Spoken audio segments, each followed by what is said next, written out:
नमस्ते दोस्तों, आप सभी का आपके अपने चैनल मनोवृत्ति में बहुत बहुत स्वागत है।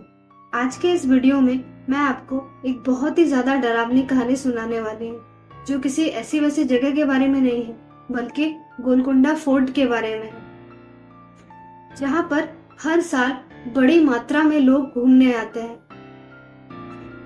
तो बिना देरी किए बढ़ते हैं आज की कहानी की ओर। लेकिन कहानी शुरू करने से पहले मेरी आप सबसे बस एक छोटी सी रिक्वेस्ट है। अगर आपने अब तक इस चैनल को सब्सक्राइब नहीं किया है तो जरूर कर ले, और अगर आपको कहानी पसंद आए तो लाइक करना ना भूलें। साल 2004 का टाइम था। 12 साल का अविनाश स्कूल के सभी बच्चों के साथ गोलकुंडा फोर्ट देखने के लिए बहुत ही एक्साइटेड था, उत्साहित था। कुछ घंटों में स्कूल बस से फोर्ट पहुंचने के बाद कुछ गाइड्स, जिन्हें कि स्कूल ने हायर किया हुआ था, उन्हीं में से एक गाइड जिसका नाम मिस्टर अमर था, वो उन्हें फोर्ट में घुमा रहे थे, और घुमाते हुए वो उन्हें फोर्ट के बारे में इंफॉर्मेशन भी दे रहे थे, जैसे कि कैसे ये कुतुब शाही डायनेस्टी का एक शक्तिशाली फोर्ट हुआ करता था, और कैसे यहाँ पे बहुत सारी हीरो की खदानें भी पाई गई हैं, जिनमें से एक कोहिनूर जैसा हीरा पाया गया था, और साथ में एक गुप्त टनल, एक सीक्रेट टनल के बारे में उन सभी बच्चों को बताया, जहाँ से हीरो को एक जगह से दूसरे जगह पर ले जाया जाता था, ताकि किसी की भी नजर उस पर ना जाए।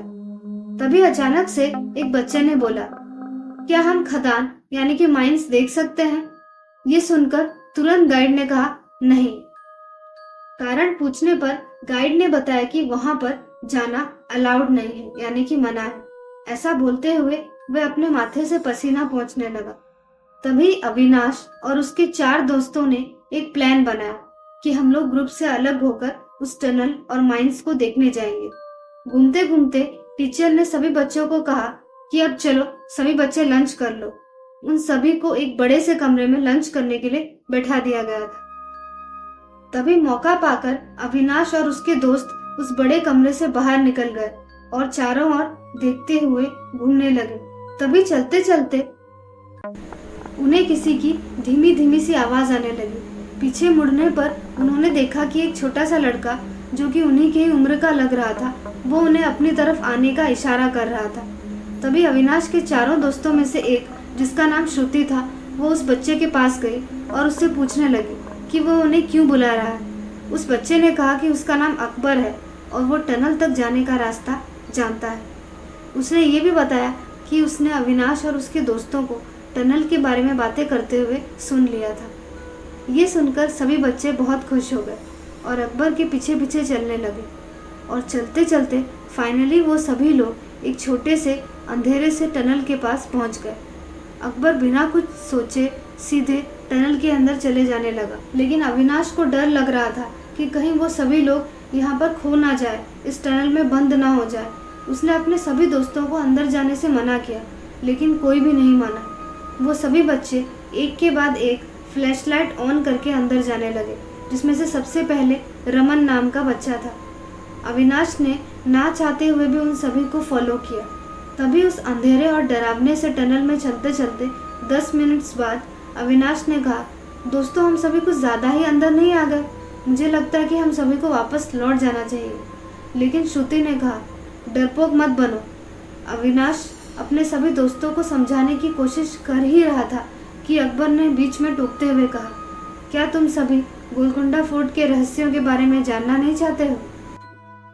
ये सुनकर सभी लोग आगे बढ़ने के लिए तैयार हो गए। तभी कुछ दूर चलते ही अविनाश के दोस्त रमन की फ्लैशलाइट डगमगाने लगी, लेकिन फिर भी सभी बच्चे बिना रुके आगे बढ़ते ही चले जा रहे थे। तभी उन्हें अकबर की जोर जोर से हंसने की आवाज आने लगी। अंधेरा होने के कारण कुछ भी साफ नजर नहीं आ रहा था। अविनाश ने घबराते हुए सभी दोस्तों को वापस लौटने को कहा, क्योंकि उसे अकबर पर भरोसा नहीं हो रहा था, उसे उस पर डाउट हो रहा था।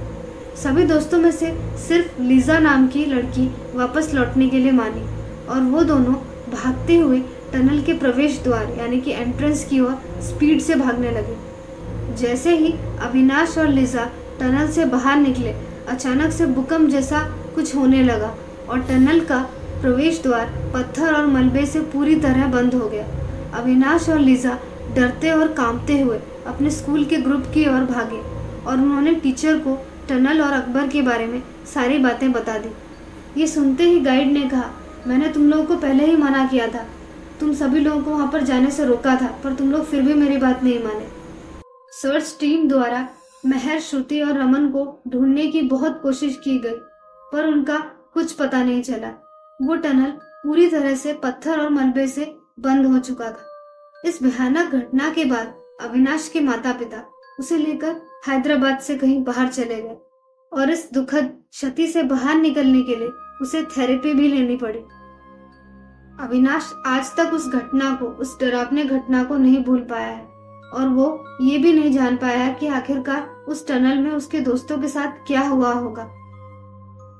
दोस्तों, अगर आपको आज की कहानी पसंद आई हो तो लाइक करना ना भूलें और साथ में चैनल को सब्सक्राइब भी कर दें और साथ ही साथ ये स्टोरी अपने दोस्तों को भी शेयर करना ना भूलें। धन्यवाद।